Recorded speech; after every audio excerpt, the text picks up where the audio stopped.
شركي دوام لفرستني خواهي پروردگاردان خواهي پروردگاران بيجي كردين كإما أو بفرستين هندك فرستن بدلن وكو خواهيستي صدق لقل خوايا إخلاص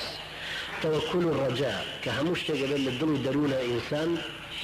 برو خواهي پروردگار إيشا كاني كإيكا مبستي خواهي پروردگار بن هروها هندك عبادت بدم كرين بزمان كرين وكو قرآن خوندن وەک شکرانە بژێری سپاس کردنی خوای پەروەردگار هەندێک کردەوەش هەن هەندێک عیبادەتی تریش هەن بە کردەوە ئەنجامەدرێن وەکو ڕکوع و سجود و چوونە تەواف و نوێژ کە هەموویانی تایە یان حەج کە هەموویانی تایە یان پارە سەرفکردنە یان حەیوان سەربڕینە سەدەقە و خێرە مقابلی ئەمانە شرکیش دیسان یان لە دڵایە یان لە زمانە یان لە کردەوەیە چۆن لە دڵە ئیخلاص هەبوو خواویستی لدري شاديسان رياها ريابازي واتان نوجكانك والله ما بستي ويكي شي كبزاني او نوجكا صدقيك كان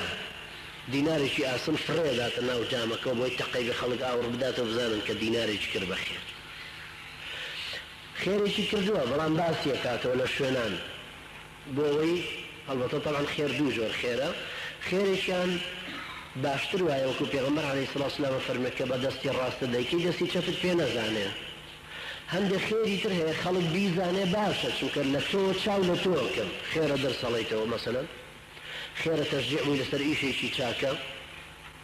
خێرە سەدەقەی سیلاحت کڕیوە بۆ مجاهیدێکی مسلمان هیچیش کەس چاو لە تۆ بکە خێرە مزگەوتێکت بینا کردووە هیچ کەس بڕۆ مزگەوتێک بیناکە و اقتیدا بە تۆ ئەوە ئەنجاح هەندێک لەو عیبادەتانە دیسان بزمانە کرێن شرکیش هەیە کە بەزمانە کرێت چۆن شکرانە بژێری بەزمانە کرێت کوفرانە بژێریش بەزمانە کرێت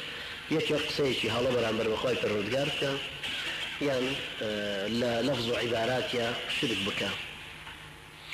یەکی تریشان چۆن وتوان بەکردەوە ئەکرێ عیبادەتەوە کە ڕکوع و سجود ئەویش دیسان شرکیش بەکردەوە ئەکرێ وەکو شەمانەوە بۆ غەیری خوای پەروەردگار كوكو هندك كس كثير من عادات دسق البصنية وزورا نشتين طبعا وكو ركوعي ليلة